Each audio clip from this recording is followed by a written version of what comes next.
Hey, long time no see, wife of the cheating husband. Still alive?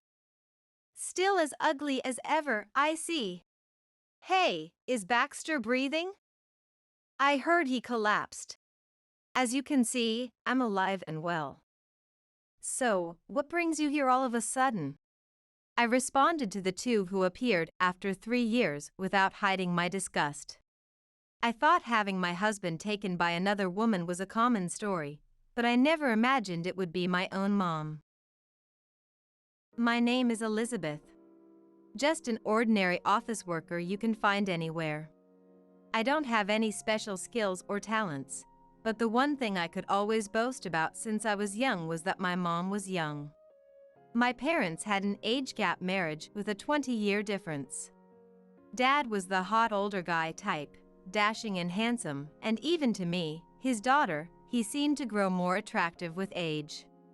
Mom fell for Dad, saying age didn't matter, and passionately expressed her feelings, leading to an early marriage. Soon after, I was born. Mom was a young mother to begin with, but she looked even younger than her age, so much so that people often mistook us for sisters. I took pride in my mom's youth and beauty, secretly feeling proud every time we were mistaken for siblings. Dad had a job that required frequent travel, so while he earned a good income, he was rarely home. Mom and I spent a lot of time just the two of us, growing closer and closer, almost like sisters. Eventually, I grew up, got married, and moved out. My husband, Dakari, has been my childhood friend since kindergarten. We went to the same schools from kindergarten through high school.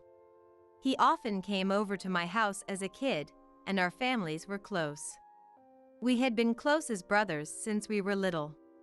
That friendship stayed the same even when we became high school students. The change in our relationship happened one day during high school. Dakari, who always came to my house to play, was there again that day. We were like best friends who could talk about anything, even giving each other romantic advice. Around this time, Dakari often said, "The person I like might not even notice someone like me. I'm scared to act and ruin our current relationship. I feel ignored and can't confess my feelings." I thought that day would be just another day of receiving romantic advice from him.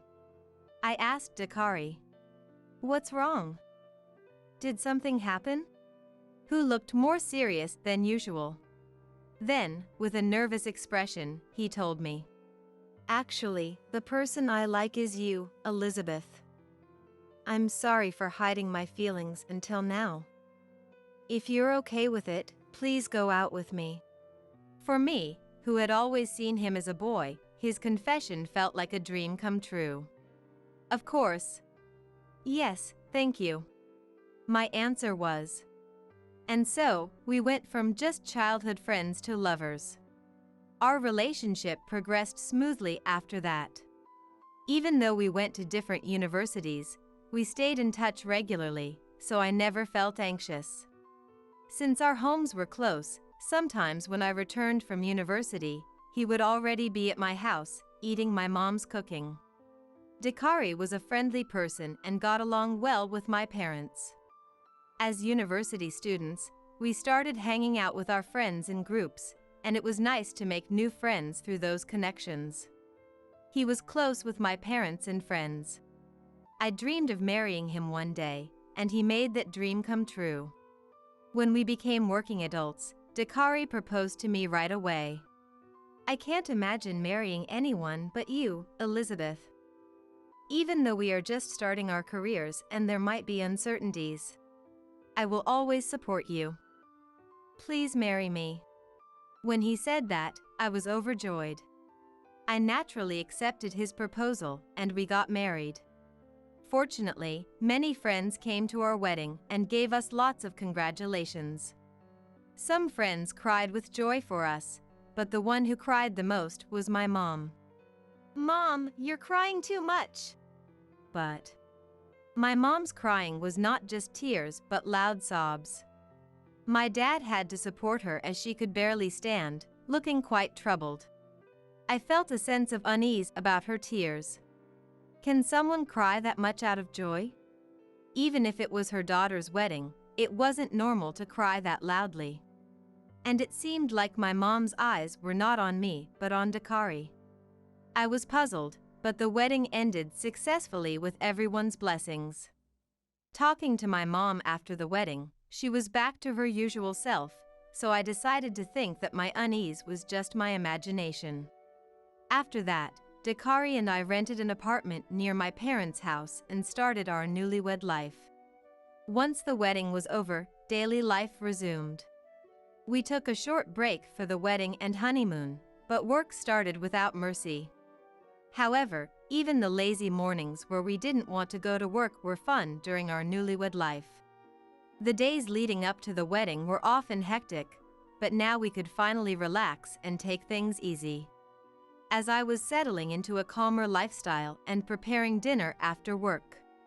Lexi is probably alone today too, right? Why don't we go to your parents' place for dinner? Dakari suggested. Mom is a great cook and can whip up delicious meals quickly. Feeling tired from work and missing Mom's cooking, I decided to accept his suggestion and called her. She answered the phone right away. Hello? What's the matter? And asked. I explained that Dakari suggested we have dinner at her place, and she seemed delighted.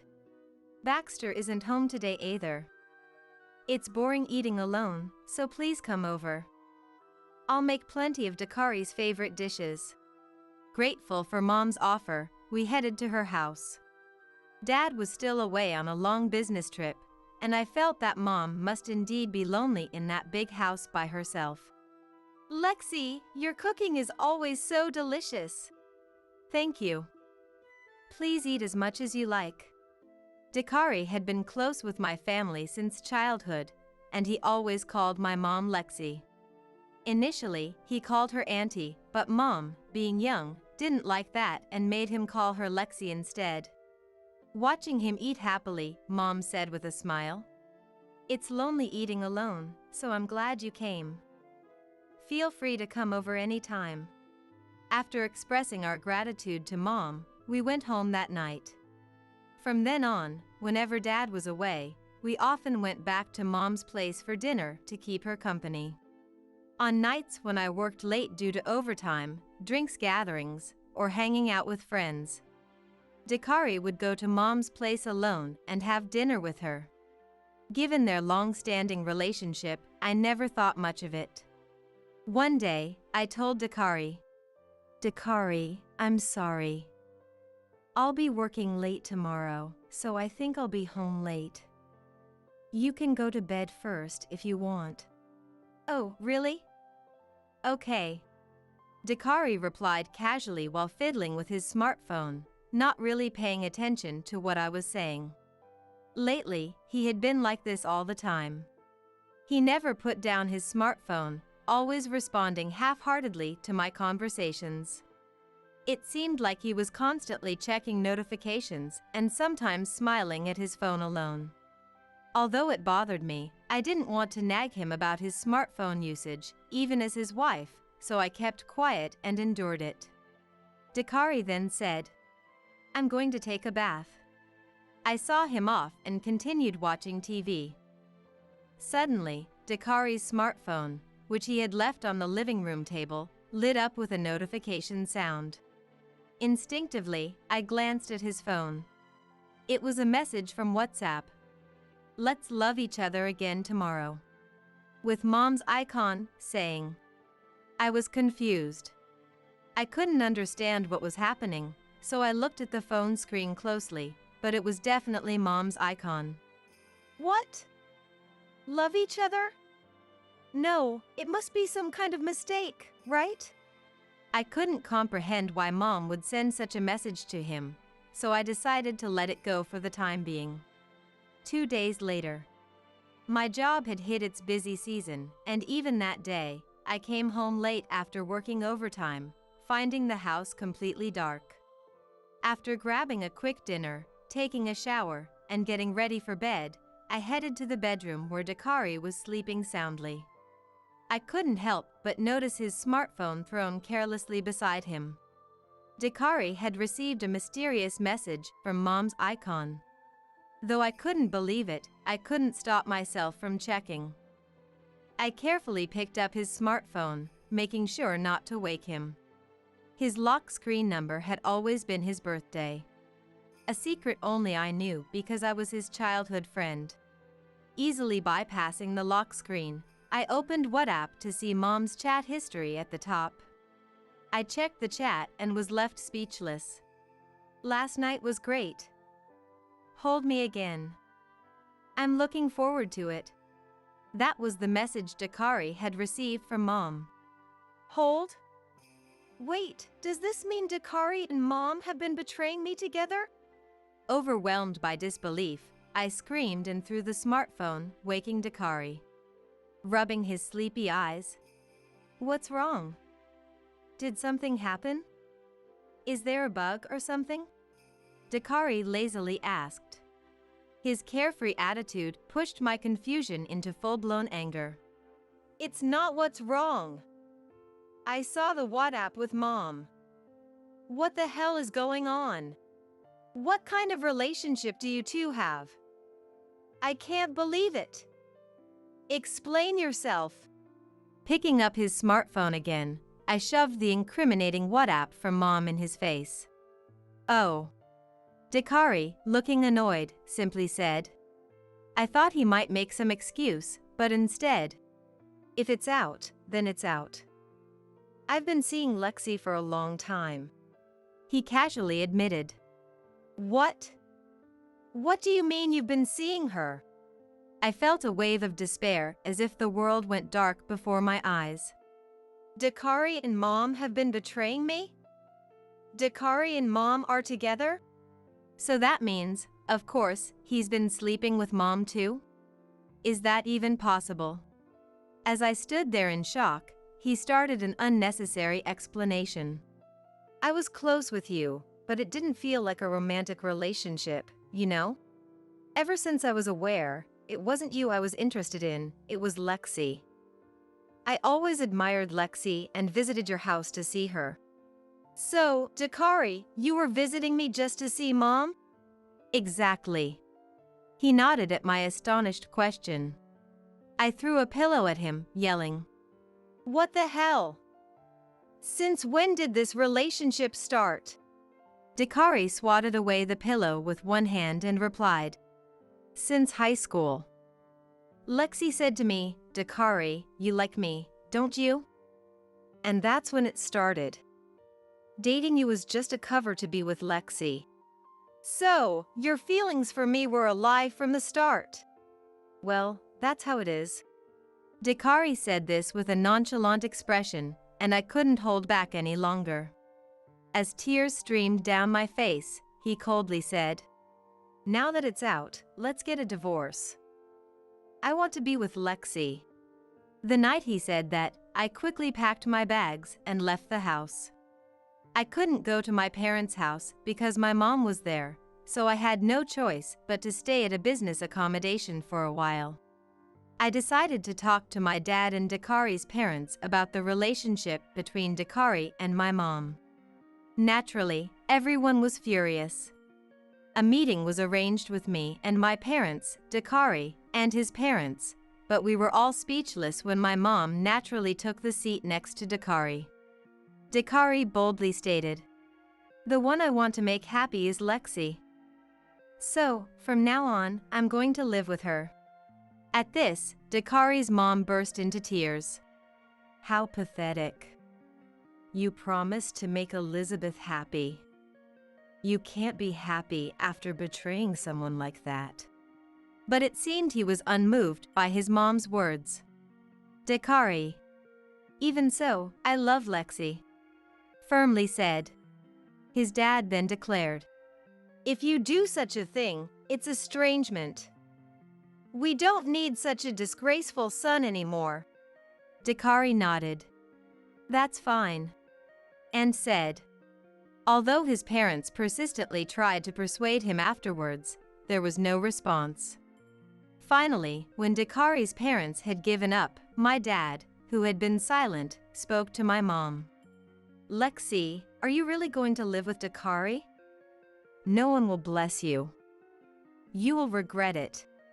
Although my dad spoke quietly, his voice was full of anger. My mom leaned on Dakari, hearing my dad's words. Oh no, I'm scared. No one is on our side. Don't worry, I'll always be on Lexi's side. Let's be happy together. Seeing my mom and Dakari gazing at each other, I felt nauseous. It felt like I was being shown a cheap drama scene, and as I wore a pained expression, he handed me the completed divorce papers. So, Elizabeth, divorce me. I was definitely going to divorce such a disgusting person without being asked. When I silently signed the divorce papers that were handed to me, my mom let out a cheer of joy. Yay! Now finally he is mine. Oh, but I'm not breaking up with Baxter. He is 20 years older than me, so he'll die first, and I need to make sure I get his assets when that happens. Dakari and my mom, as if their conversation was over, picked up the divorce papers and left. After Dakari's parents left with a full apology, I cried to my dad in frustration. Dad, wasn't it better to divorce Mom? If things stay like this, won't Mom take your money if something happens to you? I don't want that. My dad held my crying shoulder and comforted me, saying, It's okay. I have a good plan. From now on, let's live happily together. After that, my dad and I were busy. Since Dakari had told me, move out immediately, I hurriedly moved out during the times he wasn't around. When I realized that the fun newlywed life I had was all an illusion I had been seeing, I felt utterly empty. I ended up being depressed for a while after that. Knowing that I had been continuously betrayed by my mom and husband, I wasn't mentally strong enough to stay cheerful. But thanks to the encouragement of my dad, friends, and the people around me, I gradually started to regain my strength. Then, 3 years had passed since Dakari and Mom left. I was still living with Dad in our old family home. Life with Dad was peaceful and calm, and I was content with this life. However, there were those who were determined to shatter this peace. Yes. Dakari and Mom. One holiday morning, I was doing household chores when the doorbell rang.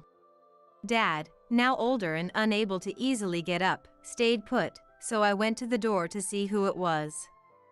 When I opened the door, there stood Mom and Dakari. Dakari looked at me and sneered. Hey, Fatso, still alive? Long time no see, but you're still as ugly as ever. Unable to hide my disgust, I responded, As you can see, I'm alive and well. What do you want, showing up out of nowhere? Mom began looking around the house, her eyes darting. Hey, is Baxter still breathing? I heard he collapsed. Dad had suddenly fallen ill last year and was now confined to a wheelchair. I had informed Mom about Dad's condition. Did you come to check on Dad because you're worried about him? The doctors had told us that Dad didn't have much time left. I had also told Mom about this, so I thought she came to show concern for her elderly husband, but apparently that was not the case. Mom laughed crudely. No. I just came to see if it was time to get my inheritance yet. I'll just come on in. Hey, wait a minute. Before I could stop them, Mom and Dakari walked right in as if they owned the place.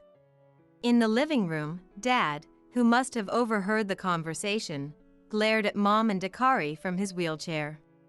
Baxter, so you're really in a wheelchair now? When are you going to finally kick the bucket? Don't say such horrible things, I shouted, unable to contain myself at Mom's cruelty. It's okay. But Dad said. Dad seemed more exasperated than angry at Mom and Dakari. Actually, we came to ask for a lifetime gift. We know Baxter has quite a bit of money. We're still married, so he should give us a generous amount, right? Mom said, clinging to Dakari's arm, and Dad let out a deep sigh. Of course, I'm not giving you anything. There's no way I would. When Dad said that. Please! We need the money. Dakari pleaded. Why did they need so much money? Dakari's salary shouldn't have been that low. Why do you need so much money? Did you waste it all? I asked bluntly, and Dakari answered. Actually, I got fired. I'm unemployed now. So, we really need the money. At that moment, I thought maybe there was a God. He was facing retribution. Payback for betraying Dad and me. Mom. Please, Baxter. You understand the situation now, right? Give us a lifetime gift. She whined, but Dad shook his head firmly. No way I'm giving you anything. We're not even really married anymore. What? I never signed any divorce papers. I'm your true wife. Mom exclaimed in shock, but Dad calmly replied. You did. Decades ago. A long time ago. Back when I used to frequent bars. Oh. Mom seemed to remember. A long time ago, Dad had foolishly spent time at bars. Mom was furious about that. It seems that there was a time when she handed Dad divorce papers. Apparently, Dad kept those divorce papers, and right after Mom left with Dakari, Dad filled out his section and submitted the divorce papers. As a result, Dad and Mom were no longer husband and wife. They had become strangers. You kept those old divorce papers. Why would you do something so selfish? This is the worst. So, you're saying we can't do the lifetime gift? What does that even mean? What are we supposed to do now? I want to praise my past self for keeping those divorce papers. No, Lexi, I want to praise you. Thank you for writing those divorce papers back then.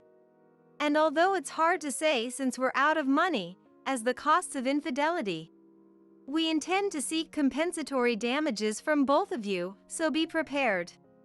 Dad laughed gleefully as Mom and Dakari raged with anger. Mom and Dakari turned pale at Dad's words, and Dakari asked me, Is this true? In a trembling voice. I stood there with my arms crossed and said, It's true. Realize the gravity of your sins. Mom and Dakari left the house with shaky steps, clearly upset. After that, I spent peaceful days taking care of Dad. Since childhood, Dad had been on frequent business trips, and we had little time together. To make up for that lost time, I now cherished the time spent with Dad. Mom and Dakari took out loans to pay the compensation from the divorce trial to me and Dad. But it seems they borrowed money from the wrong people and are now missing. Honestly, I don't even know if they are alive.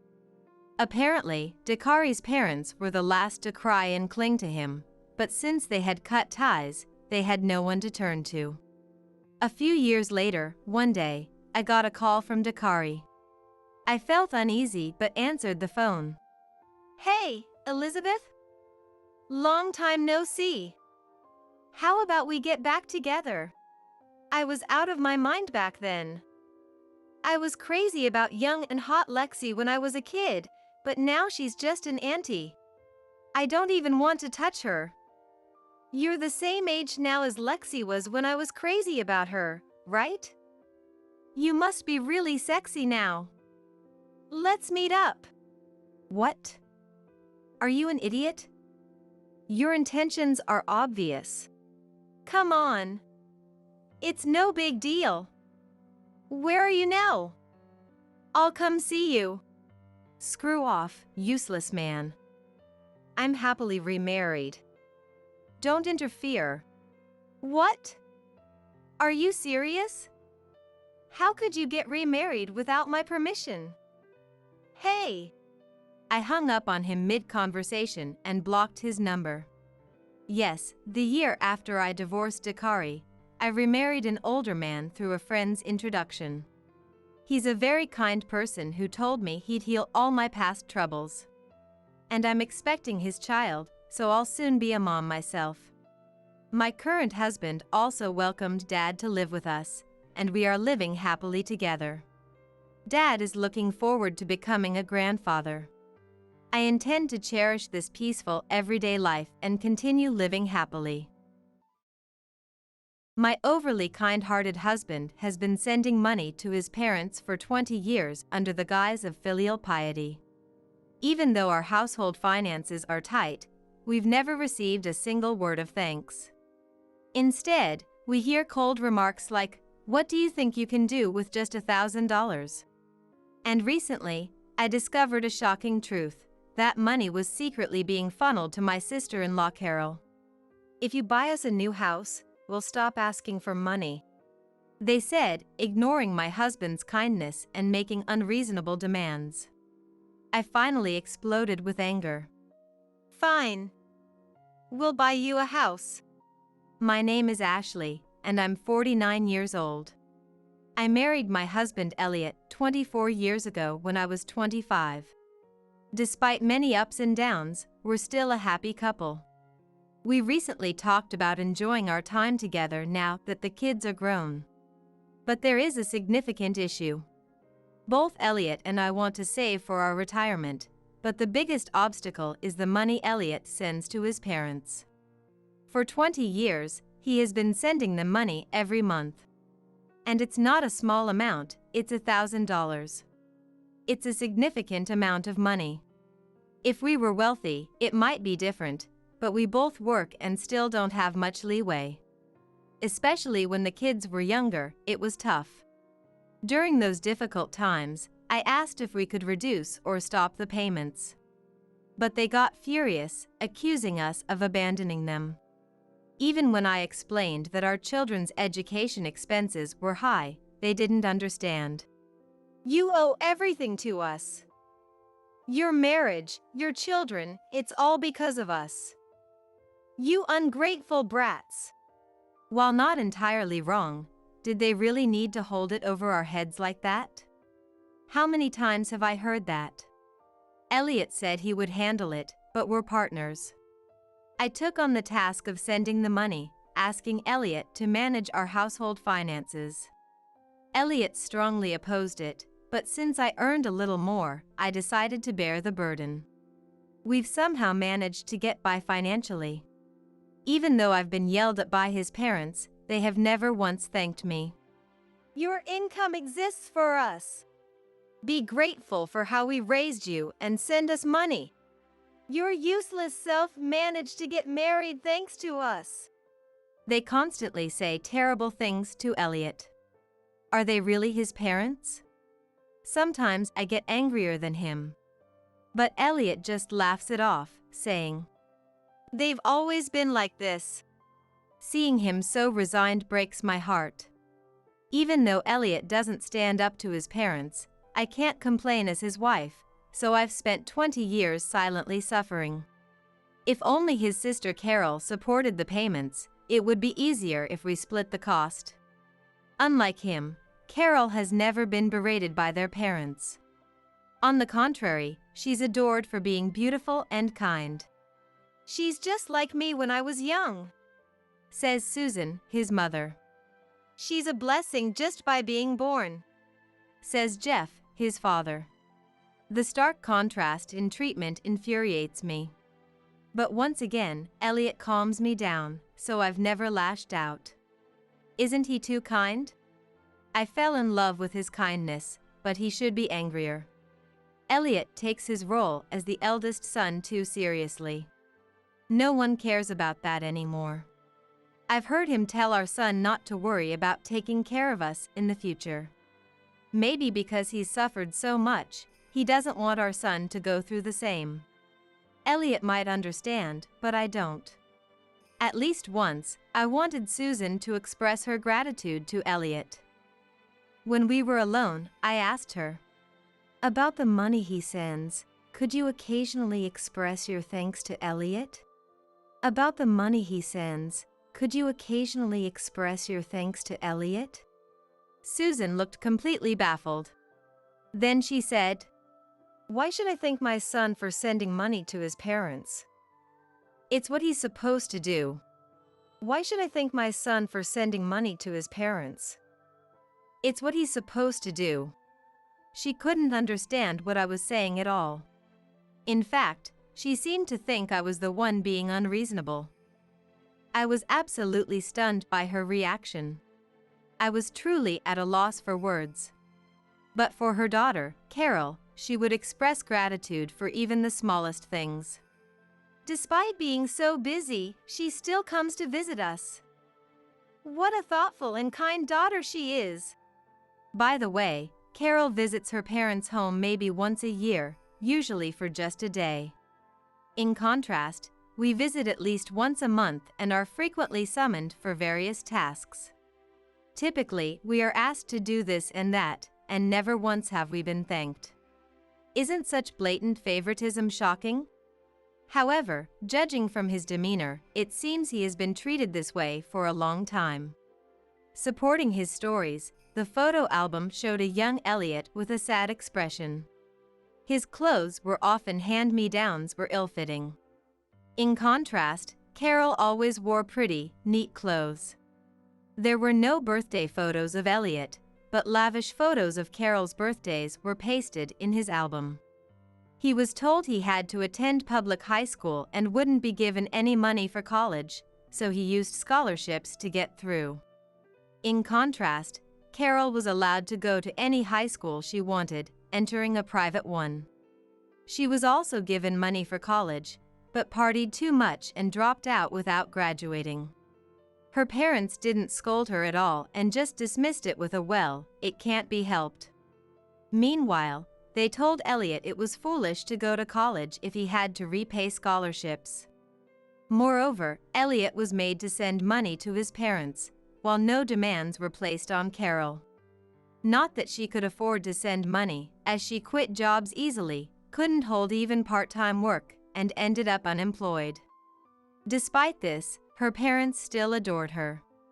When I went to introduce myself before our wedding, Elliot's mother said, "Please give our daughter an allowance every month," leaving me speechless.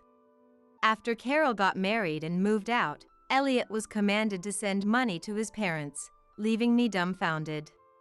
Despite all this, Elliot didn't abandon his parents, which I found commendable rather than pitiful. Still, as someone not related by blood, I couldn't suggest cutting ties. It's a delicate and complicated issue that has long troubled me. Even during the difficult times of raising our children, Elliot continued sending money. He truly deserves some appreciation. But no matter what I say or do, Elliot's parents never express any gratitude. They firmly believe they deserve the money. One day, Susan called. Usually, his parents are completely indifferent to our lives. They don't care even when we have children. Their only concern is the money. Our children naturally grew distant from such grandparents. Whenever they contacted us, it was always for some favor or additional money. Hearing my phone ring, I had a bad feeling but reluctantly answered. "Hello. Hey. What's going on with this month's money?" Without even a greeting, Susan started right away. I sighed at her usual rudeness, unable to show her my angry eyes. "Payments are always on the 30th. That's tomorrow," I replied. But Susan said, "I don't care about that. Add $500 more this month." "What? You mean $1,500? That's a bit." As soon as I hesitated, Susan snapped. "What do you think parents are?" she yelled. Well, this is typical. She thinks that if she intimidates me, I'll comply. But after 24 years of marriage, I'm used to their attitude. What do I think of parents? parents are parents. Then just send the money. No, I am sending money. I said, increase it. No, I'm telling you we can't. Increase it. No, no way. She must have sensed my light laughter because she snapped. This is pointless. And hung up. I thought I handled it sincerely, but I guess it didn't come through. Talking over the phone is hard. That evening, I told him about the call. You're the only one who can stand up to Mom like that. You're quite the innocent one. He chuckled. Innocent? I'm not being innocent. I'm just saying what he can't. If we increase it once, they'll keep asking for the same. We need to save for our own future, so make sure you refuse. Yeah, I get it. He nodded, but he seemed worried. And his worry was justified. Dad said to make it $1,500 from next month. Elliot told me. I couldn't help but exclaim. I knew it. You didn't agree, did you? I told him it was impossible. What did your dad say? He said, your kids are grown, so you should have extra money. What do you think parents are for? I can picture his face saying that. Ha ha ha. It's not funny. I glared at him, and he stopped laughing. Absolutely refuse. Yeah. But a few days later, on a holiday, his parents showed up early in the morning, leading to a mild argument. Increase the payment, you devil wife. Apparently, they thought I was the reason the payment increase was stopped. So, I handed Susan a lit incense stick. Here you go. What's this? Use the smoke to drive away the devil wife. Susan blew the smoke right at my face. Just because I said you could use it doesn't mean you should aim at my face. I blew some smoke back at her, saying, Susan's a devil too. Ah. Stop it. It's fine. While Susan and I had fun with our little devil exorcism game, Elliot and Jeff had a serious conversation. Why do you need so much money? You should still have your retirement fund and get pensions. Elliot asked. With rising prices, it's not enough. Jeff replied. We need to save for our own retirement too. Elliot said. What retirement? First, you should worry about your parents' retirement. Jeff yelled. Like Susan, Jeff thought yelling would get his point across. Elliot has faced unreasonable treatment like this since he was a child. Blowing smoke at Susan, I cheered for him in my heart. Maybe my encouragement worked because Elliot stood firm. It's not possible. If you really need money, ask Carol. Oh, that's a fair point. I thought, feeling impressed. But Susan retaliated by blowing smoke in my face, so I fanned it away with a newspaper. Jeff, however, got inexplicably angry. You can't ask Carol for help. You can't ask Carol for help. She's struggling, so we thought we'd send her some money. Oh, no. Have you ever heard such a foreboding oh, no? Wait, what does that mean? I looked at Susan in shock. Elliot was also frozen in surprise. What does that mean? Were you giving our money to Carol? Elliot asked directly. What's the problem? We can do whatever we want with the money. It's my Ashley's money, right? What's mine is mine. I can spend it however I like. Then I might as well send the money directly to Carol. Why are you taking credit? Carol doesn't even know the money is from us, does she? Of course not. A father wants to look good to his daughter. Don't mess with me. Elliot couldn't take it anymore and got angry. All this time, we had been sending money for his parents. Even though it came from my salary, it was essentially our family's money. We couldn't go on vacations as a couple because we had to save to send them money. This was too much. Tears finally welled up in his eyes. These tears were more out of frustration than sadness. As his wife, I understood his feelings well. Elliot had always been treated differently from his sister. Despite that, he continued to send money for his parents, only to find out it was for their daughter. No wonder even the mild-mannered Elliot was angry. He silently cried, overwhelmed by the shock. I placed a gentle hand on his back and glared fiercely at his parents. You two are too much. For 20 years, we've been sending you money. You've treated Elliot terribly while favoring Carol, and you never even thanked us. And now you want more? This is outrageous. There was no need to hold back anymore. For Elliot's sake, I needed to be clear. Instead of being worried, they laughed. Pretending to be high and mighty over a mere $1,000. They probably believed their kind son would never abandon them. And they weren't entirely wrong. But Elliot had me, his precious wife, beside him. Susan laughed at my glare. Your father is right.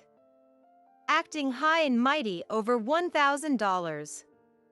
If you want to talk, why don't you buy us a new house first? What? Do that, and we'll never ask for money again. But you can't, can you? So the increase is non-negotiable. Fine. I'll do it. What? To dismiss Susan's unreasonable demand, I nodded. They were still puzzled. Fine. We'll buy you a house. Really? They were astonished by my words. Elliot looked at me in shock too. Please don't look at me like that. It's not a big deal, I thought, smiling confidently. A few months later, we invited them to their new house. Here it is, your new home. This will be your final residence, I said with a big smile as I showed them around. It was a very large house. It was a single-story house, but it was more than enough for a couple.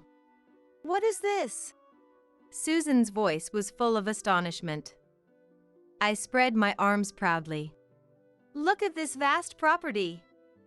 A garage that can fit multiple cars. You can turn it into a farm, focus on gardening, or even raise a bunch of animals like goats. Wait, hold on.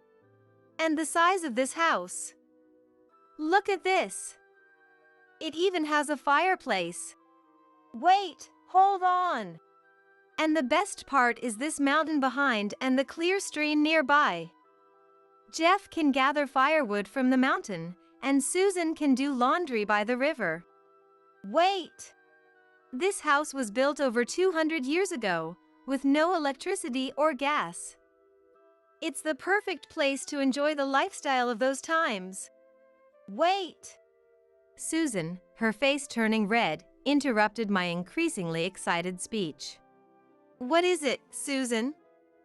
There's no need to get so excited. You're the one who's excited. First of all, where is this place? It's a house deep in the mountains. When I proudly looked at Susan, she was dumbfounded for a moment before realizing and yelling. Why did you find such an inconvenient place? And what is this old house? I was expecting a new house since you said you were building one, but this is clearly used. What are you talking about? We rebuilt it using all the old materials. It's a new house.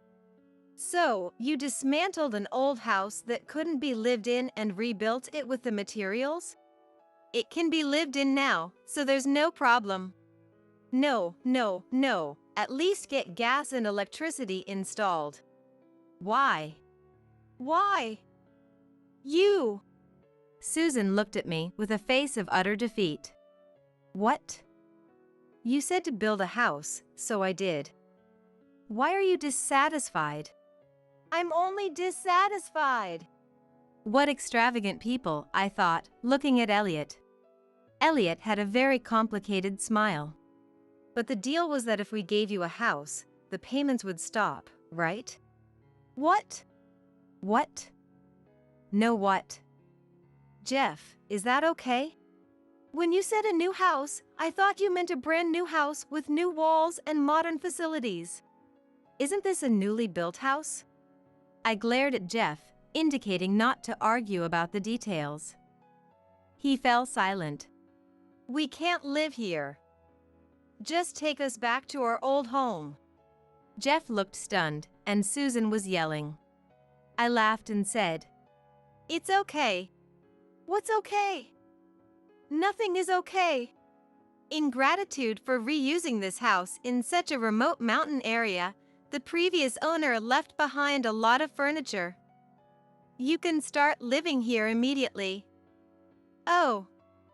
And the vegetables in the field behind the house are ready for harvest. What? So, let's be self-sufficient. What? Susan, living here will make you healthier. This house definitely has a guardian spirit, and your luck will improve. A guardian spirit? Are you serious? I'm always serious. When I said it clearly, she looked very displeased. Why?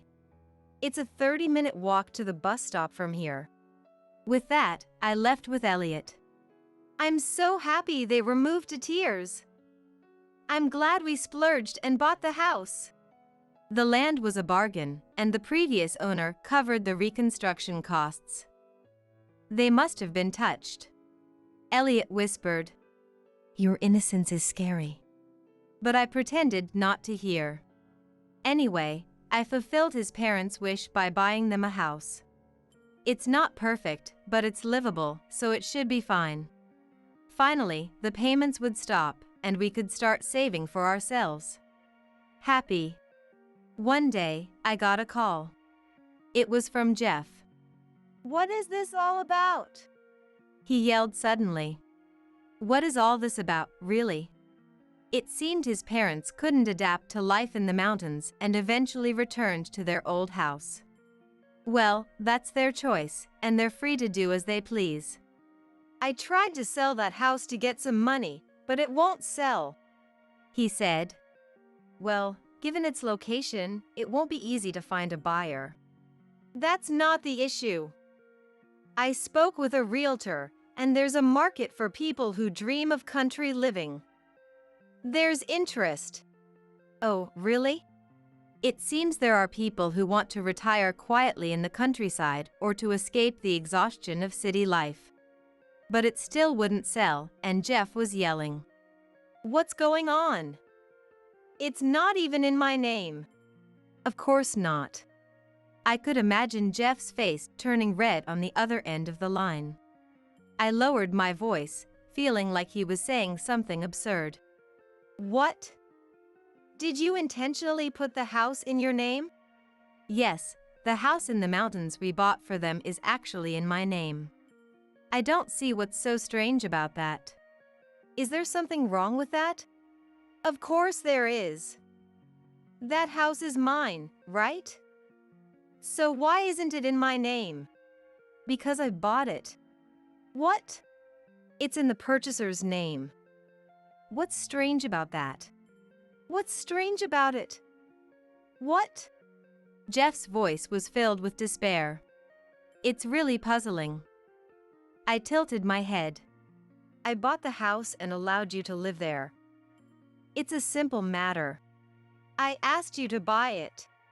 So I did. No, I mean... I could feel Jeff's frustration over the phone.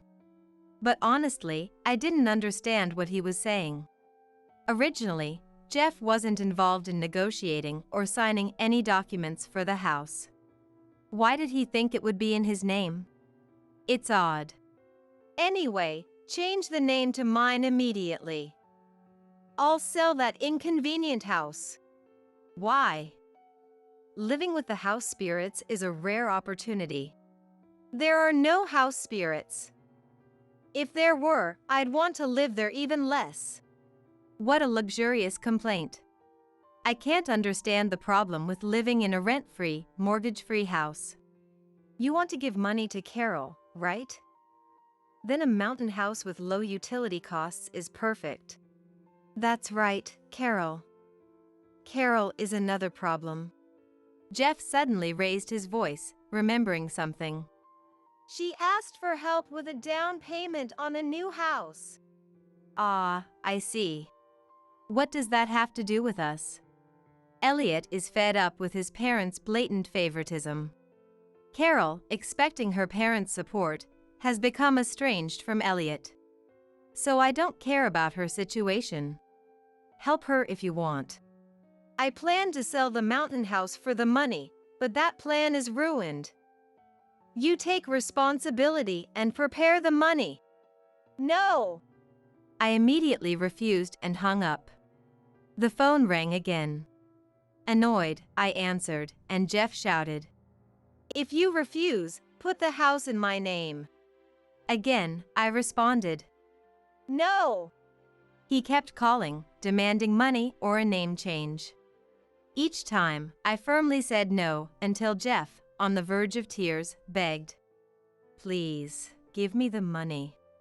Matching his tone, I also tearfully replied, "No." After that, the phone calls stopped. That night, Elliot came home from work, laughing as he told me that his parents called the office, asking him to do something about his innocent wife. Of course, I have no intention of doing anything. Elliot smiled. However, they started sending letters and visiting our house, persistently asking for the house, money, or a name change. So I finally said, "I will give you a brand new house this time." And the constant demands stopped. Some time later, Elliot and I visited his parents' home. "This time, it's really a brand new house, right?" they asked, and I nodded firmly. "Yes, I built it myself." Jeff looked satisfied and exchanged a glance with Susan. Well. By the way, where is it? We don't want another house deep in the mountains. Don't worry. You can place it anywhere you like, in the city or wherever you prefer. Anywhere we like, what do you mean? Jeff couldn't understand what I was saying and asked again, with a puzzled look on his face. So, you can place it anywhere you like? I repeated. Place it? What does that mean? As they both tilted their heads in confusion, I placed the package I had secretly brought in front of them. What is this? Susan screamed at its size. This is a house that will surely excite you, Mom. Huh? I opened the large package. What appeared was a big mansion, in miniature. What is this? A dollhouse? Really? Jeff was astonished. Susan's eyes widened. I puffed out my chest proudly at the stunned pair. Isn't it amazing? I made this. What? I'm good at crafts. Making dioramas is my hobby.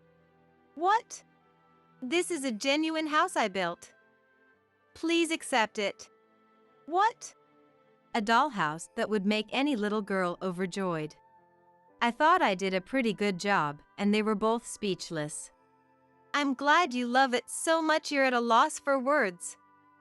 Especially you, Mom. Enjoy playing with it and feel young again. Leaving the two at a loss for words, Elliot and I left his parents' house. They seemed pleased.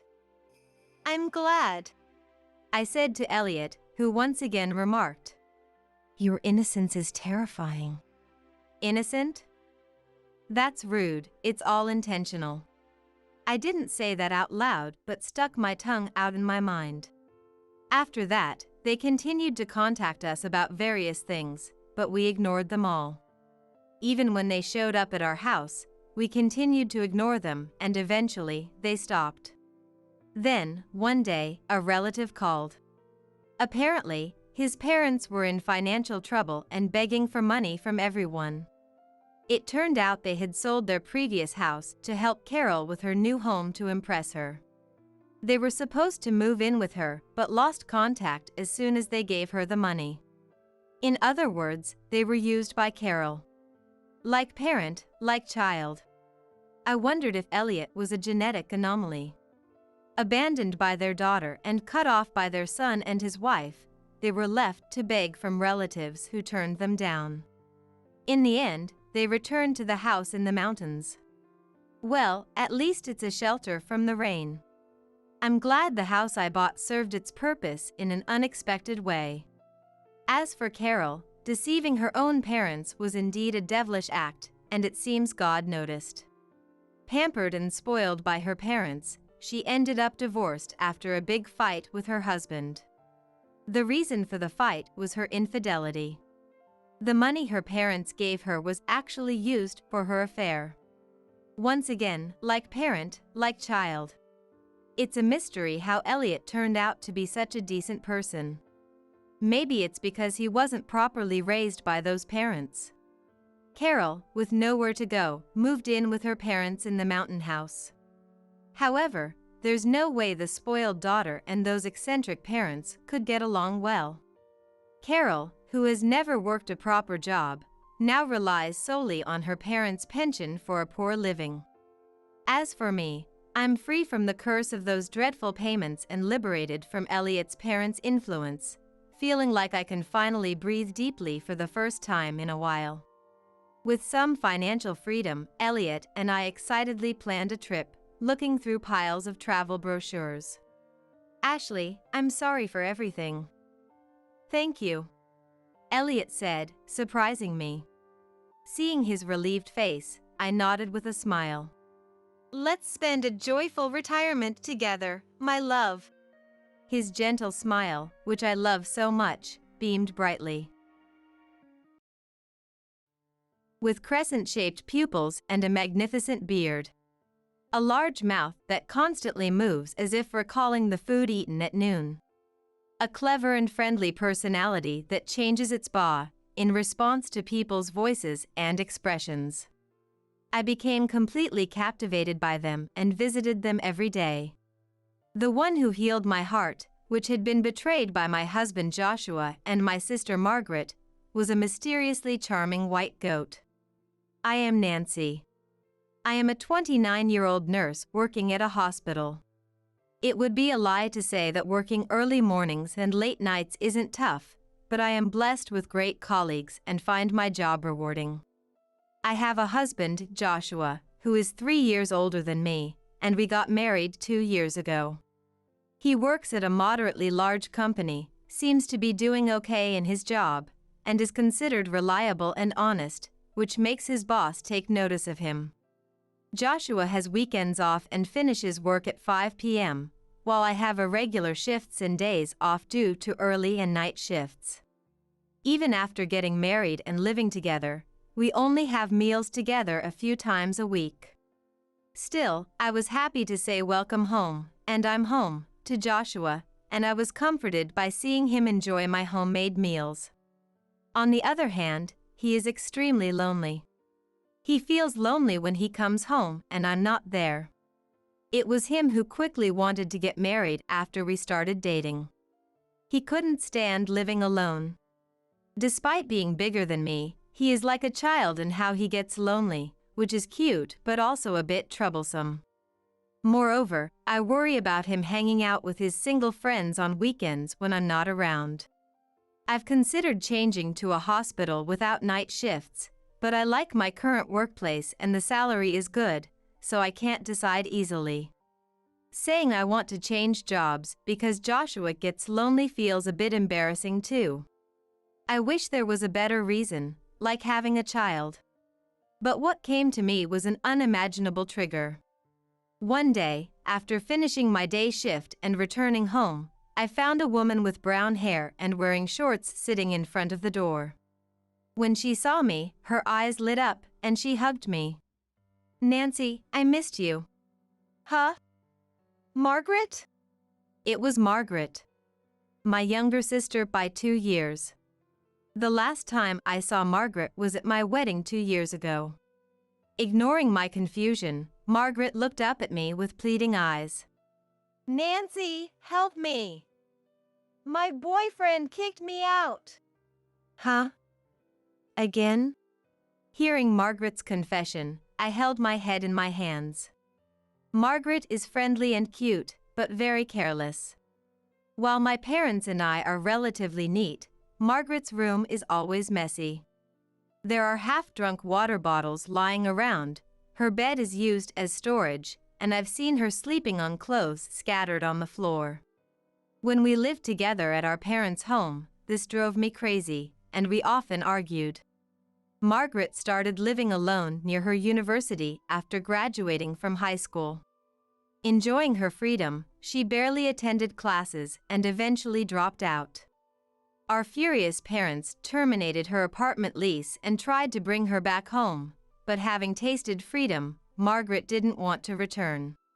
So she started living with boyfriends, working part-time jobs, and living carefree.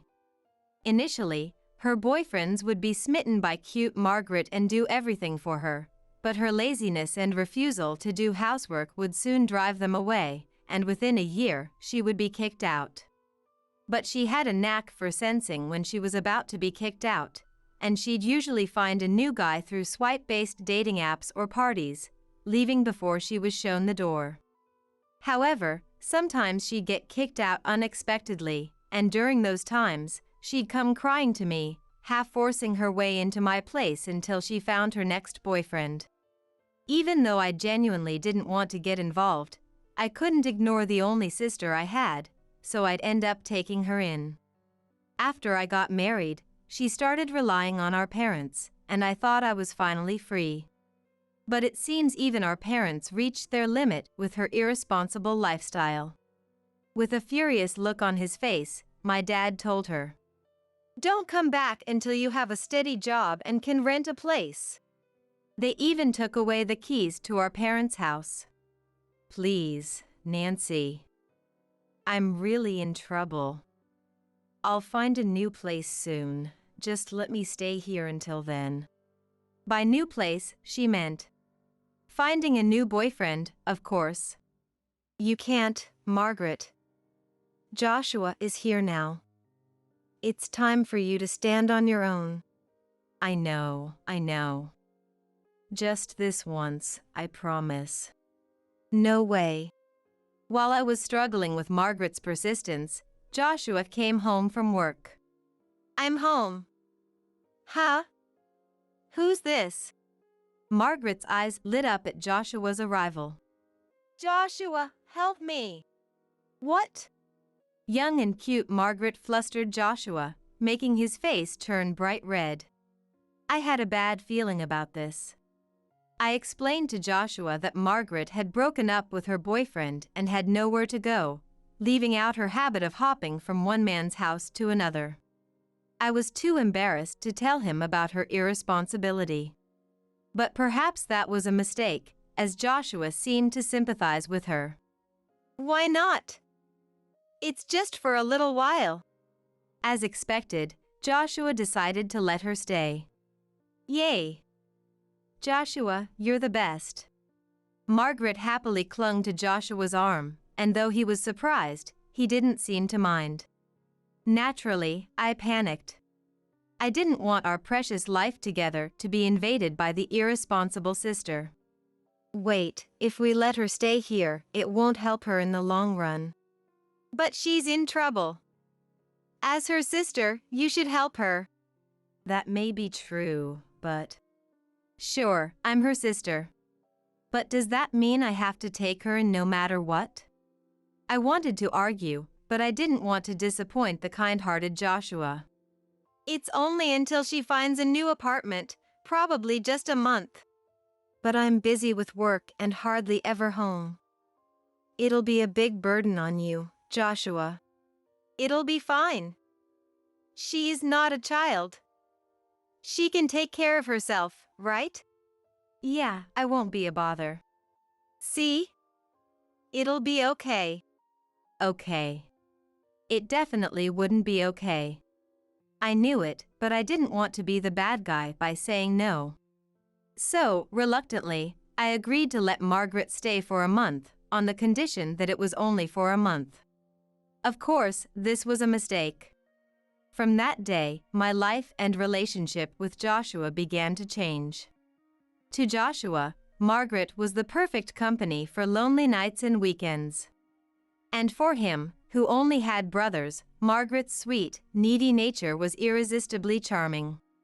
On the other hand, Margaret, who neither works much nor has many friends, and has no awareness of being considerate towards me, clings to him, who dotes on her. I feel a sense of crisis as they get closer day by day, and even if I urge Margaret to find a room quickly. You're such a terrible sister to try and kick Margaret out. Joshua glares at me. Behind him, Margaret lives a luxurious, lazy life. Joshua pampers her, and since her livelihood is secured, she shows no sign of looking for a place or a man. I need to do something. But just at such times, the night shift staff is short, and I end up working through the night. I tried calling my parents to consult, but Grandma had collapsed, and they were too busy to take on any more stress. The promised month passed in no time, and 3 months after that. Joshua and Margaret naturally became intimate, and now Margaret even carries a life in her womb. It's your fault, always ignoring me for your work. The only one who really cared about me was my true love, Margaret. Holding Margaret's shoulder, he looks down at me with eyes full of hatred. Margaret gently strokes her belly and looks at me triumphantly. She took my home and my husband, and I was quickly left without a place to stay, handed settlement money out of pity. When Margaret gleefully told my parents about her pregnancy, my mom, realizing how terrible things had become for my marriage, fell into shock and took to her bed. My dad scolded her, but the punishment for a pregnant her was light. My in-laws apologized, but since his affair was with my family, it was hard to fully play the victim. I was exhausted, fed up with everything, and quit the job I supposedly loved. I returned to my hometown, nursing my endlessly apologetic mom, feeling as if my dad was avoiding me, and spent my days in a void. 1 month after returning home. As I began to think I needed to find a job here soon, a wedding invitation arrived from Margaret and Joshua. The wedding was set for right after the baby was born. Nancy, you're invited too. If you bless our happiness, he'll forgive you for what you did. So make sure you come. With that letter, which perfectly cast me as the villain, I didn't even have the energy to tear it up. I stuffed it into my bag and got into the car aimlessly. As I drove without any destination, I looked blankly outside while waiting at a red light. What is my life?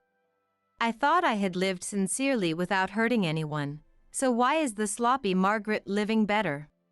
Then, I saw a faint white shape on the overgrown embankment. A dog. It was too big for a dog, and its legs were thin. I was really curious and squinted my eyes. The creature was burying its face in the grass, seemingly eating something intently. What is that? Just as I was about to figure it out, the light turned green.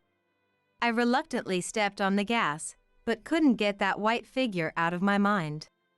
I decided to turn around at the intersection and head back to the embankment.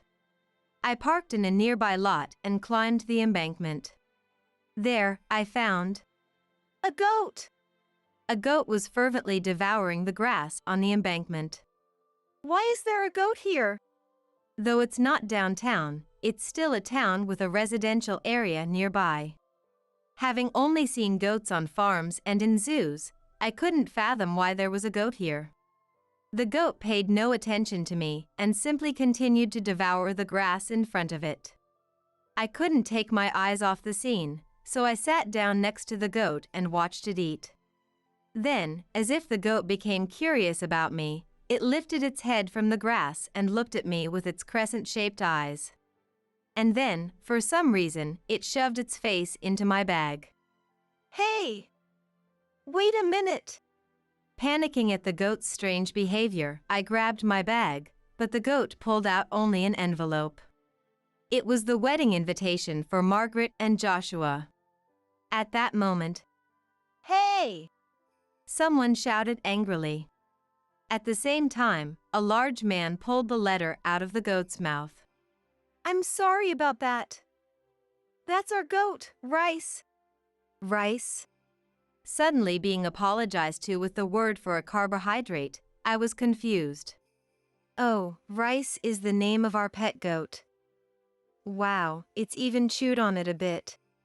The man sighed, looking at the envelope with the goat's bite marks. "It's okay. It's just a wedding invitation." "But it must be really important." "No, it's fine. It's for my ex-husband and sister's wedding." "What?" "Oh." In my attempt to defend the goat, I accidentally revealed this, surprising the man. I felt like running away in embarrassment, but since he still held the envelope, I couldn't. Reluctantly, I explained the situation. The man and the goat listened quietly as I talked. His name, it turned out, was Paul.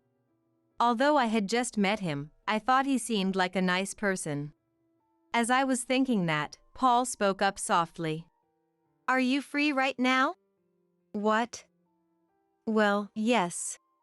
"Then, please come with me for a bit." "What?" Without waiting for my reply, Paul took Rice's leash and started walking down the embankment. He then motioned for me to get into a small truck. I was hesitant to get into a vehicle with a man I had just met, but my curiosity about what this intriguing goat owner would do led me to follow him in my own car. We drove up a mountain road for about 20 minutes and arrived at a small dairy farm. Paul got out of the car, grabbed a long broom, and began gathering fallen leaves. Then he lit a fire and held out his hand to me. "Give it to me." "What, that?" "Let's burn that silly invitation." "I would tell you to let the goat eat it, but paper with chemicals is bad for goats." "Come on, do it while the fire's strong." "But..." Stunned by the sudden suggestion, I was speechless, but the goat and Paul stared at me. Under their silent pressure, I decided to take the plunge. "All right." The invitation I threw into the center of the bonfire made a sound and quickly burned up. The thing that had been tormenting me so much disappeared in less than a minute. I watched the fire burn steadily. "It was such a simple thing to do," I murmured, and Paul said nothing beside me. That night, I received calls from various relatives. Of course, they all asked, "Margaret brought the wedding invitation, but it looks like it's Nancy's husband. What's going on?" So I told them. "Margaret had an affair with my husband and had a child, so we divorced. You can attend the wedding if you want, but I won't be able to because a goat ate my invitation." Then, my relatives laughed. "My invitation was eaten by a goat too, so I can't go," and said. Their laughter made me laugh too, and I was able to sleep soundly for. The next day, I started visiting the dairy farm where Paul worked regularly. Paul was apparently the son of the dairy farmers. His job was to take care of the dairy cows, and Rice the goat was his pet. Besides Rice, he also had goats named Bread and Noodle. Sometimes people would ask him to send the goats out to graze the grass for them. I also learned for the first time that goats can be surprisingly lonely and friendly. I grew very fond of these goats, and as I came to see them, I began helping out on the farm and eventually found myself working there as a live-in worker. From early morning until evening, I worked until I was exhausted, taking breaks to watch the goats eating grass intently. It was a completely different life from working in the city and visiting stylish cafes, but it was so enjoyable that I felt like I could take a deep breath for the first time in a long while. A few months later, Margaret called me and said, "Why didn't you come?" Only then did I remember that it was the day of Margaret's wedding. "Oh, I couldn't come because the goat ate the invitation before I could read it. So what? Why is everyone talking about goats? Apparently, our relatives also didn't reply to the invitations because they said the goats had eaten them. The thought of goats munching on invitations made me chuckle softly. You laughed, didn't you? Sorry. You're terrible, Nancy. You ruined my wedding. I was supposed to get a lot of gifts. Seriously, did you really think you'd be celebrated after stealing Joshua from me? I saved poor him, who wasn't loved by you, Nancy. No one would believe that. Everyone knows how careless you are. Margaret couldn't respond well to my retort and growled like a dog. Joshua's parents were sensible people, so they were too ashamed to invite relatives to their son's wedding after he cheated on his wife with her sister. But he loves me more than Nancy. Yeah, good for you that he chose you. I'm busy with cow duties from morning tomorrow. Good night. What? Cows. Ignoring Margaret's confusion over the sudden mention of cows, I quickly ended the call. Then I turned off my mobile phone and started getting ready for bed. Margaret and Joshua's betrayal, which had shocked me so much, now seemed utterly unimportant. More importantly, the cows and goats waiting for me early the next morning were much more precious. The next day, after finishing my morning chores and having breakfast, I turned on my mobile phone to find a slew of missed calls from Margaret and Joshua. Ignoring them, I called the one remaining number, my mom's. With a tired voice, Mom told me the details of the wedding the day before. As Margaret had complained, all of Margaret and Joshua's relatives were absent. Even Joshua's colleagues had declined, so only Joshua's friends, who were curious, and Margaret's friends, who were unaware, attended. Margaret had few female friends and quickly got into relationships with men, so she had to reach out to people with thin connections, like former classmates from middle school, to gather enough people. These friends or classmates became uncomfortable when they learned Margaret had a shotgun wedding after cheating on her sister's husband. They stayed away from her, ate their meals silently, and quickly left. The tables were left with heaps of food and gifts, and even after changing dresses and cutting the cake, no one took a single photo. Her letter to her family and the bouquet presentation to her parents were both rejected by Margaret and Joshua's parents, leaving the wedding in an awkward state. The wedding felt more like a funeral, and with a $30,000 deficit, Margaret lost her mind. She turned to her parents for help. We've fulfilled our duty as parents. Now, you need to handle the rest on your own. And they left her to deal with it. I wish a goat would eat up my ties with Margaret. Mom chuckled. While I believe parents have a responsibility, Margaret is an adult woman. It's not right for her parents to keep taking responsibility for her. When I suggested this, her parents decided to cut ties with her. A year later, I was cleaning the barn when a rental car pulled into the parking lot. Thinking they might have mistaken it for a tourist farm, I approached. Are you really working in a place like this? Nancy. Long time no see. Margaret, Joshua. Two faces I didn't want to see in my haven emerged from the rental car. Why are you here? I asked Mom to tell me where you live, but she wouldn't. So when she wasn't home, I sneaked in and found an address on a delivery slip.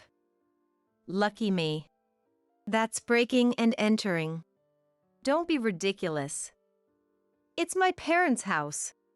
That's the kind of relationship you have to sneak in. When I laughed, her expression vanished. It's your fault, Nancy. You're the one making me look like the bad one. Calm down, Margaret. Joshua gently stopped Margaret from grabbing me. Then he spoke to me. Hey, Nancy. I'm sorry. You quit nursing because you were heartbroken after I left you, right? What? That's why you're doing this dirty, smelly job. You can't do anything without your nursing license, can you? What? What is this guy talking about? His misunderstanding is ridiculous. I chose this job because I wanted to. You don't have to be stubborn. I understand everything. So, come back. What? Come back? What does he mean by that? He isn't even divorced from Margaret. Are you saying you want to get back together? What about Margaret? Margaret is my wife. You can be my mistress. What? We talked about it. Margaret felt sorry for you, crying alone, so we thought we'd include you. Margaret needs help with the kids and the housework. Of course, you can go back to nursing. You get to be with me, and you can quit this job. It's perfect, right? It's hard to share Joshua, whom I love, but he says I'm his number one, so I'll give you a little of him. Oh, Margaret, how generous of you. Joshua looked at Margaret with delight. Was he always this crazy? Or did he go mad being with Margaret? No, maybe he was like this all along. I can't believe I was once married to this man. Nancy? Joshua and Margaret trembled as I suddenly laughed like a broken toy. After laughing, I looked at Joshua with a straight face. Are you two an idiot? Huh? I thought you were a better person, but you're this stupid? I'm so glad I divorced you. Huh? Huh? Joshua and Margaret looked at each other. I don't understand why you're hesitating. Did you really think I would cry tears of joy at your stupid suggestion? Honestly, you've really underestimated me. You're probably having trouble because your place is a mess, right? Aren't there a ton of those bugs you hate so much? How do you know that? Because Margaret can't do housework. Plus, you've been staying up late with her, haven't you? Always late for work? You used to be valued at work for your honesty, even if your performance wasn't great. But now, after cheating with your wife's sister, marrying her openly, and neglecting your work, your reputation must be terrible. He is sweating, having hit a nerve. You're the one regretting letting me go, aren't you? Too bad, because I'm having the time of my life now. No way, not when you're working in a place like this. I don't know why you're looking down on me, but taking care of you and Margaret was way less fulfilling. Plus, I have a boyfriend here whom I absolutely adore. A boyfriend? Joshua is shocked again. You're already seeing someone, right after the divorce? Your current wife stole my husband a month after breaking up with him. He is at a loss for words. Unable to rely on Joshua, Margaret loses it. Just come home already. Mom doesn't help with anything, and my mother-in-law only dotes on the kids while treating me like an enemy. I need you to clear things up, Nancy. That's all your own fault. I haven't done anything wrong. It's all because you aren't kind. She raises her hand towards me. But before she can swing it down, she loses her balance and falls. Margaret? What? A goat? Rice. It seems Rice, who appeared out of nowhere, pulled on Margaret's pristine white dress, causing her to trip. Margaret and Joshua are both stunned by the sudden appearance of the goat. Good job, Rice. You protected me. What are you talking about? Joshua, help me already. Whoa! As Joshua grabs Margaret's hand, he loses his balance and falls too. This causes Margaret to fall face first into the ground as well. Bread! Noodle! The two goats look at us while chewing on Joshua's shirt. Both of them are now covered in mud from the wet ground. What is this? What is this? Rice looks into Margaret's face as she screams. Seeing the goat's long, horizontal pupils and prominent teeth up close, she's completely terrified. Come to think of it, Margaret has been afraid of animals ever since she was chased by a sheep on a rooftop years ago. Stop it! Don't eat me! Margaret pleads with Rice, her face pale.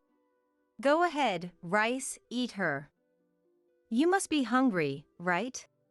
Ah! Of course, Rice responds obediently but has no intention of eating her. However, Margaret is so panicked she can't move. Help me! Someone help me! Margaret clings desperately to Joshua's neck, making him groan in pain. Somehow, the two of them manage to get to the rental car and try to drive off, but they step on the wrong pedal and crash into a pile of cow manure. The rental car is now filthy and smells horrible, inside and out. Without even realizing it, the two frightened people rushed out of the dairy farm. Rice, bread, noodle. Thank you. I love you. I hugged my beloved helpers tightly. A little distance away, Paul, who had brought Rice and the others to me, smiled with relief. Things didn't go well for Margaret and Joshua afterward. The rental car was in such a terrible state that the rental company was furious. They demanded that it be bought because it was no longer usable. Already in debt from the wedding and having paid me compensation, this must have been a severe blow. Moreover, Margaret was incapable of managing the household finances, and yet Joshua, not thinking, handed over his salary to Margaret because I had been managing it before, so they had no savings. In fact, they were in a situation where they were paying off one debt with another due to missed credit card payments. Joshua finally woke up and demanded a divorce from her. Margaret, desperate not to be abandoned, tore up the divorce papers Joshua brought, sometimes even eating them like a goat. He wanted to escape, but with no place left for him at work or at his parents' home, he had no choice but to return to Margaret. The only solace was that his parents were taking care of the children. Joshua's brother and his wife, who had no children, were even discussing adopting them. The children were innocent, and I hoped they could find happiness. Margaret and Joshua each separately pleaded. Help me! Or, it's his fault! I'm not to blame! But perhaps traumatized by the goats, they never set foot in the dairy farm. And so, I managed to secure peaceful and happy days. Rice, your beard is splendid today too. Paul laughed as he watched me play with the goats again. Nancy, you really love Rice, don't you? Of course, Rice is my savior. I'm kind of jealous. His slightly pouting face was adorable, and I moved a little closer. Of course, I'm grateful to you too, Paul. I am living vibrantly now because of him. Well, I'd like to get an answer soon. His thick fingers touched mine. Wanting to respond to that warmth, I held his large hand tightly. Rice bleated shortly as if teasing our closeness. Until just now, I was really wondering if this was the right moment, but it was my husband Bert's words that made up my mind. Standing tall with arrogance, he said, "Bring me a beer!" In front of him, I presented the divorce papers. Let's get a divorce. I've reached my limit. At the mention of divorce, Bert didn't show any confusion, just a calm face. How can he keep such a face? Am I just being naive? No, that's not it. Bert doesn't believe I would actually go through with the divorce. He thinks it's just a threat. Proof of that is Bert's aggressive response. Since you're the one bringing this up, you take care of our 6 kids. Don't expect any savings or child support from me. I've realized that no matter what, Bert always puts himself first. After signing the divorce papers, Bert threw them at me with a laugh, saying, "Here you go. I think I've really been patient until now." I've devoted my precious time to such a person, so nobody would oppose this divorce. Even though I've decided on the divorce, I still feel sad about Bert's selfish words and actions. But this is where it ends. His behavior will cast a shadow over his life from now on. My name is Caddy. I'm a 40-year-old housewife. I used to work as an employee at a certain company, but I quit due to health issues. I met Bert through an introduction from an acquaintance, and we later got married. Bert, who is 10 years older than me, is a very responsible and serious person. That Bert seemed like a wonderful person to me. I thought I could have a fulfilling life with him. Bert also said to me, "You're a wonderful woman.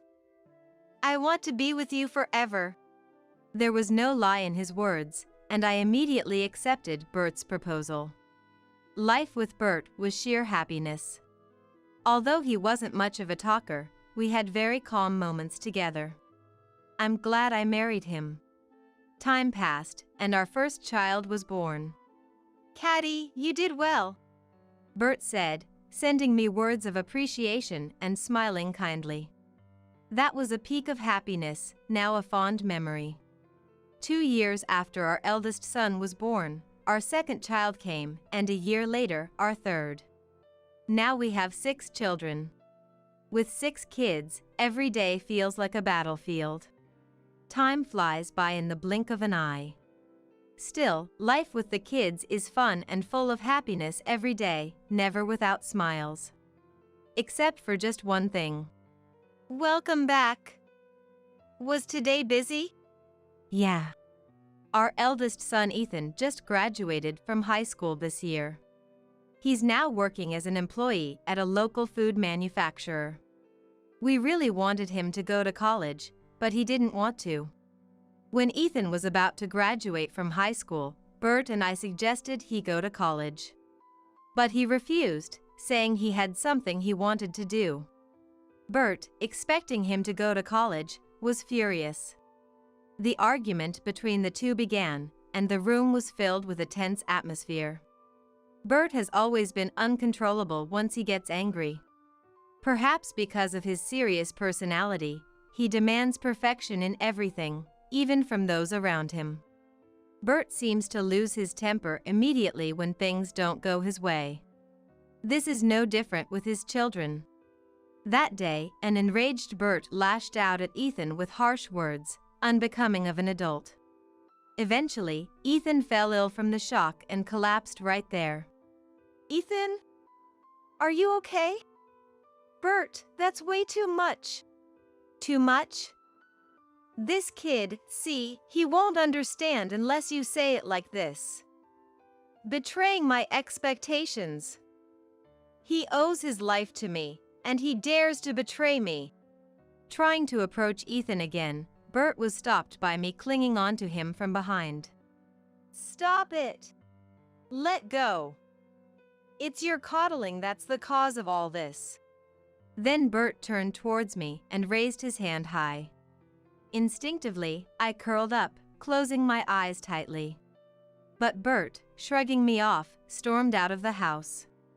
Before we married, I never thought Bert had this side to him.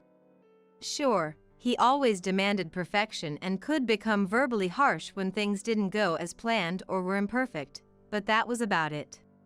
I never imagined it could be this severe. Bert returned home when the children had all gone to bed. Looking somewhat remorseful after cooling down. "Ethan asleep? Sorry about earlier. I just lost it. That's in the past now. But if you're going to apologize, apologize to Ethan, not me. He's working hard every day, isn't he? Shouldn't we be supporting him instead?" I couldn't forgive Bert's actions. Hardening my heart, I confronted him with harsh words. But then, I realized something. Bert wasn't getting my message. And this became the trigger for our lives to take a turn for the worse. 2 weeks passed. Bert constantly had a scowl on his face, and a heavy atmosphere pervaded our home. The children seemed to notice this too and naturally started avoiding Bert, hardly ever seeing him except at dinner time. This couldn't continue without risking the breakdown of our family.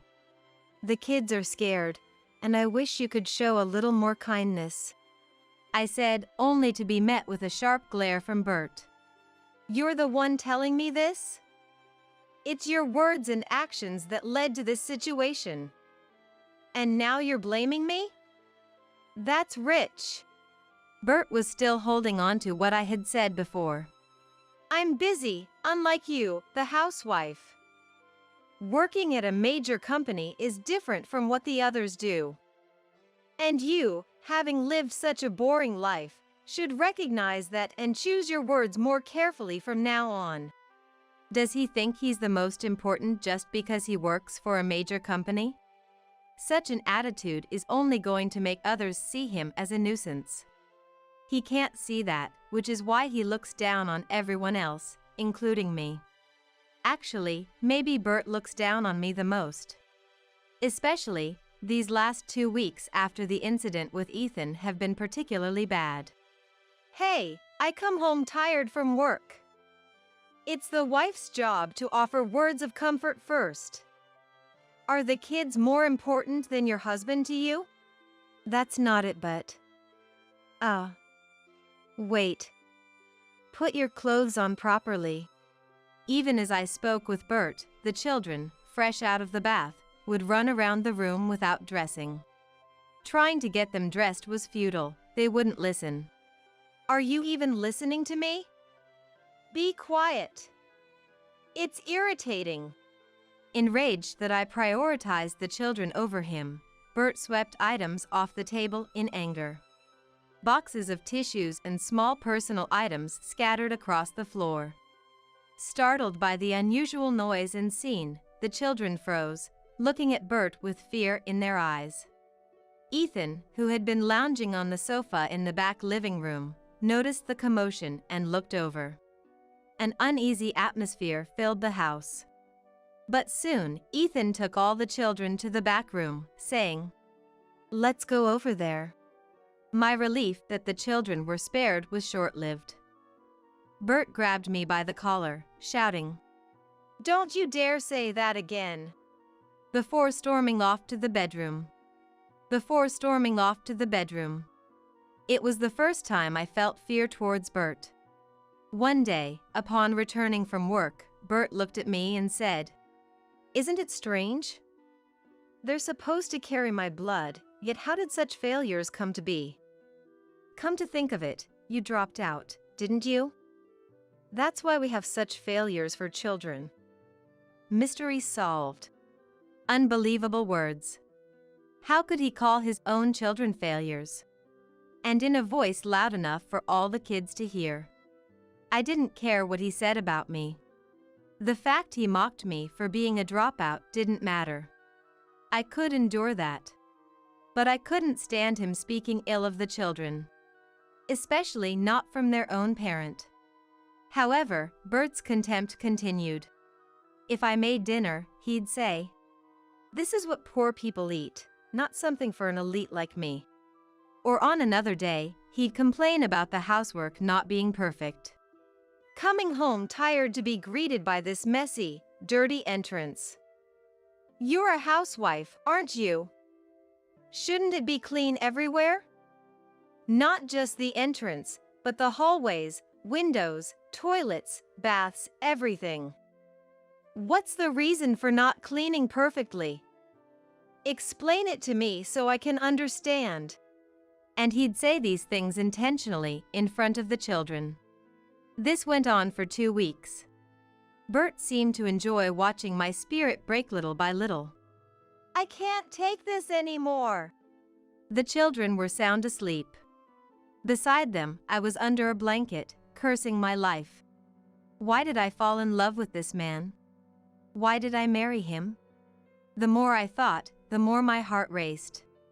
Tears flowed. Then, it happened. Suddenly, a gentle, somewhat low voice asked, "Are you okay?" I peeked out from under the blanket with a tear-stained face and saw Ethan looking at me with concern. Mom. Ethan. I'm sorry. Ethan seemed to understand everything with just that one word. He hugged me without saying a word, gently rubbing my back. Ethan's hands felt so big and warm. When did he grow up to be so admirable? Mom, you've done a great job. No matter what Bert said, I had endured and tolerated it. Despite being scorned and looked down upon, I had persevered. But it was time to end that. Ethan's words of encouragement helped me make my decision. Thank you. I'm all right now, so you go back to sleep, Ethan. You have an early day tomorrow. Okay. Relieved by my words, Ethan returned to his room. Next to me, the children, unaware of Ethan's visit, slept on. Looking at their faces made me question my decision. But there was no turning back now. No, I had to make a decision. But how will we manage to live from here on out? My determination and anguish swirled in my mind. Then, Ethan came back into the room with a document in hand. Mom, this. What is this? I scanned the document from top to bottom, handed to me by Ethan. If this was true, there might be a way out. I felt a sense of possibility. A feeling that it's going to be all right. The next day, I waited for Bert to return from work. But, of course, on such a day, Bert was late due to overtime, not returning even by 7 p.m. I had dinner with the children first, but he still hadn't returned. I was considering whether to bathe the younger children. I'll do it, said Ethan, offering to take over. He knew what I was planning to do. Thank you. Eventually, Bert returned around 9 p.m. Looking tired as usual from apparent overtime. Hey, bring me a beer quick. If you know your husband is coming home tired, you should have the beer ready. How useless can a wife be? I had been wondering if this was the right moment, but Bert's words just now made up my mind. Standing boldly in front of Bert, who demanded a beer, I presented the divorce papers. What? What's this? Let's get a divorce. I've reached my limit. Bert, faced with the word divorce, didn't show any confusion, just a calm face. How can he remain so composed? Am I just being naive? No, that's not it. Bert doesn't believe I would really go through with the divorce. He thinks it's just a threat. Proof of that, Bert spoke with confidence. Since you're the one who started this, you take care of the 6 kids. Don't expect any savings or child support from me. It was clear that Bert always put himself first. After signing the divorce papers, Bert threw them at me with a laugh, saying, "Here. I think about how much I've endured until now. No one would oppose this divorce, given all the time I've dedicated to such a person." Even deciding on divorce, Bert's selfishness and attitude brought sadness. But that's as far as it goes. His actions would only cast a shadow over his own life from now on. That night, after confronting Bert with the divorce and while the children and Bert were asleep, I prepared to leave the house with Ethan. Ethan, knowing it would come to this, silently packed and prepared. Thanks to doing it together, we managed to leave the house early in the morning. Bert went to work as usual, but when he returned, no one would be here. That's when he would realize the situation he's in. The new apartment was about an hour's drive away, located a bit away from a residential area in a high-rise building. The children were thrilled the moment they stepped into the room. I never imagined we could live in a place like this. We ended up living in what's called a high-rise due to certain circumstances. All thanks to Ethan. A month has passed since the divorce. Unlike before, I no longer feel unreasonable stress. The children seem happier too. What was the point of our previous life? Life seemed so much more enjoyable, indicating just how awful living with Bert had been. But that's already in the past, and there's no use dwelling on it. Yet, Bert's selfishness wouldn't let me forget. After divorcing Bert and moving to the high-rise, Bert began calling incessantly. Again. I was getting fed up with Bert's calls. The children didn't seem to know who was calling, but as usual, only Ethan seemed to be aware. From Dad again? Yes, it's been intense lately. I can't ignore it anymore, can I? I can answer it. Mom, you're busy, and you don't have time to deal with Dad, right? Ethan was right. One of the reasons for moving here was a job opportunity. The company I had worked for before wanted me back. But dealing with Bert was something I had to handle myself. It's okay. I'll deal with him. Then, immediately after, a call from Bert came in. Was there something he so desperately wanted to say? It was unusual for him to keep contacting me like this. Hello? Hey, what's this all about? I wasn't informed about any of this. So now he noticed? I was going to say. Then paused, thinking maybe I should wait and see a bit longer. You always jump into things and get too heated. Try to be a bit more calm when you speak. But Bert, far from calming down, only grew more aggressive. Calm down. You think you can say whatever you want because it's not about you. You've caused a huge mess. That's why you need to explain what the huge mess is. If it's because of me, what exactly has gotten worse? Come on, you're not a child, and you're a big company employee, right? Then explain it clearly so everyone can understand. Maybe the mention of being a big company employee hit a nerve, as Bert briefly regained his composure, only to quickly lose it again and start on a completely different topic. Getting cocky, are you? Who do you think has allowed you to live comfortably up to now? It's all thanks to me. Why does the conversation always veer off in a completely different direction? I had a pretty good idea of what Bert was trying to say. Resigned, I decided to make things clear in a way my husband could understand. There's a lot I want to say, but... Okay, let me first explain the situation you're in. Why it has come to this. What? It's tiresome, but expecting anything more from Bert would be a waste of time. You're trying to say you've been kicked out of the house because we got divorced, right? That's right. It's all your fault. Yes. We don't need to go into that now. Just listen to what I have to say. Really pathetic. To think a 50-year-old can't even listen to others. It felt like I was explaining things to a child, making it as simple as possible. First, it's not my fault you were kicked out of the house. The rent and living expenses for that house were being paid by Ethan, not you. That can't be true. You were receiving living expenses from me every month, weren't you? Yes, I did receive them. $100, though. With 6 children and living in a decent apartment, what kind of husband only contributes $100 a month? If it weren't for Ethan, the rest of the family, excluding you, would be homeless by now. No, that's... Bert said. Back in the day, $100 was enough to live on, so you should manage. Explaining why he only contributed $100 to the household expenses.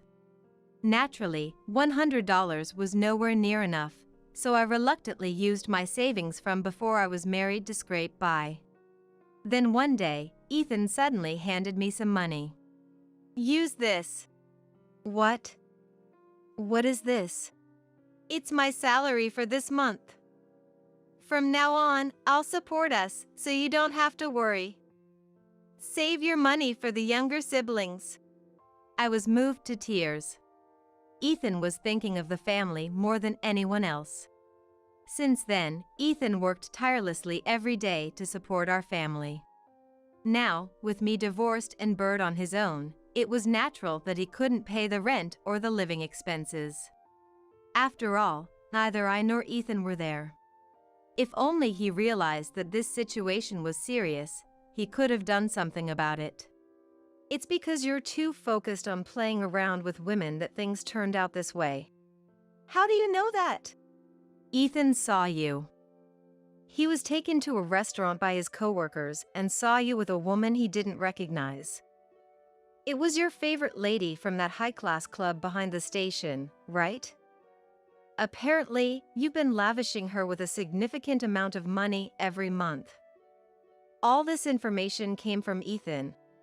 Bert's momentum vanished completely, and he was utterly disheartened. However, my frustration with him was far from over. Just then, he said, "Help me." "Excuse me?" My promotion got cancelled. Despite working diligently for the company all these years, if things continue this way, I'll be overtaken by the juniors, and my peers will leave me behind. My life is over. It was a pitiful story. And what is he saying now, after all this time? It was clear from the time we were married that Bert wasn't going to be promoted. You seem to be misunderstanding something.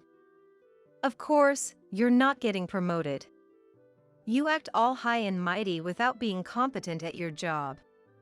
You blame your mistakes on your subordinates and dodge responsibility. Yet, you try to curry favor with your superiors. No company would promote someone like that. Confronted with the truth, Bert had nothing to rebut. Do you understand how wrong you were? Now, change your attitude and start living your life properly. I thought about pressing further, but realized that saying anything more would be pointless and was about to hang up. However, Bert, perhaps out of desperation, suddenly begged for reconciliation. "Let's start over." "Excuse me?" "Let's try again, you and I. This time, I'll properly take care of the children and give you my entire salary. We won't rely on Ethan's money. I'll support us. Let's forget everything and start anew, building a wonderful family and life together. We can do it. With the new me, we surely can. So, let's start over." Had he eaten something odd? His words sent chills down my spine. Ethan, listening nearby, looked more dismayed than I had ever seen him. Do you even understand what you're saying? Starting over is impossible. Absolutely impossible. Even if you transformed into a wonderful person, it's impossible. No matter how much money you offer, it's impossible. Just hearing your voice makes it impossible. It's simply impossible. That's all. There's no way that's true. You just don't understand the risk of letting go of a big company employee like me. Big company employee, huh? I hadn't wanted to go this far for the sake of Bert's pride, but it seemed necessary to make him give up. Listen, you always bring up being a big company employee, but do you even understand your current situation? Do you realize you're the top candidate for layoffs in the company? Or better yet, do you know where I work? Where? At N Corporation. The same company as you. I work there as the Chief of General Affairs. Though it's remote work. What? Bert must have never imagined that I was working as the Chief of General Affairs at the same company. Shocked, he murmured something unintelligible over the phone. I originally worked as a sales department manager at N Corporation, but the continuous busy days led to a deterioration in my health, and I resigned. Feeling down because I couldn't work, which had been my only joy, I was introduced to Bert by an acquaintance. Surprised to hear he worked at the same company, I wanted to say, "Me too." But Bert bragged so much about working at N Corporation that I ended up not saying anything. He kept bragging about it even after we got married. But now, knowing that I had been a manager at N Corporation and had taken the position of General Affairs Manager, his boasting had become meaningless. But why suddenly a general affairs manager? It's thanks to Ethan. Ethan's? The president of the company where Ethan works was a classmate of N Corporation's president. Through conversations between the presidents, Ethan's work ethic became a topic of discussion, and it was then revealed that I was Ethan's mom. The president of N Corporation personally sent me a letter through Ethan, asking me to come back.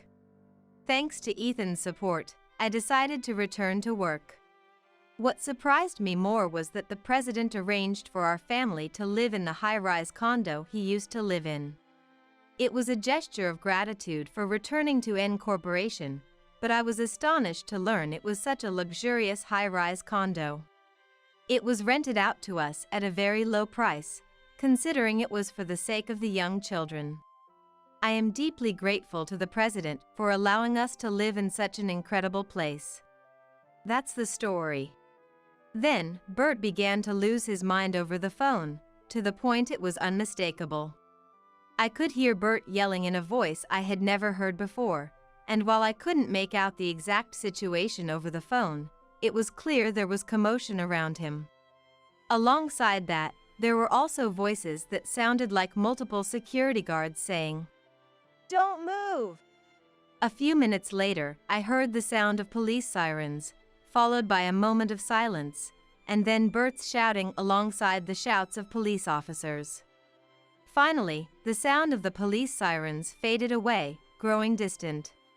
I later learned from an acquaintance that Bert had caused a scene at the entrance of N Corporation during work and was warned by security guards. His defiant attitude led to a call to the police, and he was taken away. After being held for questioning, he was eventually released. Naturally, this incident led to his termination from the company, and now he is reportedly living on the streets without a home. But there's still something Bert needs to do for us. It involves paying alimony and child support. To ensure he pays these, we've hired a lawyer and are prepared for battle. We've caught Bert, who is now living on the streets, to demand alimony and child support. Bert is said to be working desperately every day to make these payments. The former big company employee is nowhere to be seen. As for me, I'm leading a busy life as an executive of N Corporation, working from home. Of course, I'm always surrounded by my young children. Balancing work and childcare is challenging, but I have Ethan, who is more reliable than anyone. Mom, I've bathed everyone, so it's your turn now. Thank you. Take your time. What I think now is that divorcing was truly the right decision. Had we forced ourselves to continue the marriage, not just my life, but also the lives of my children, would have been ruined. I'm only grateful to Ethan for leading us to make this decision. From now on, I plan to live happily with our family of 7.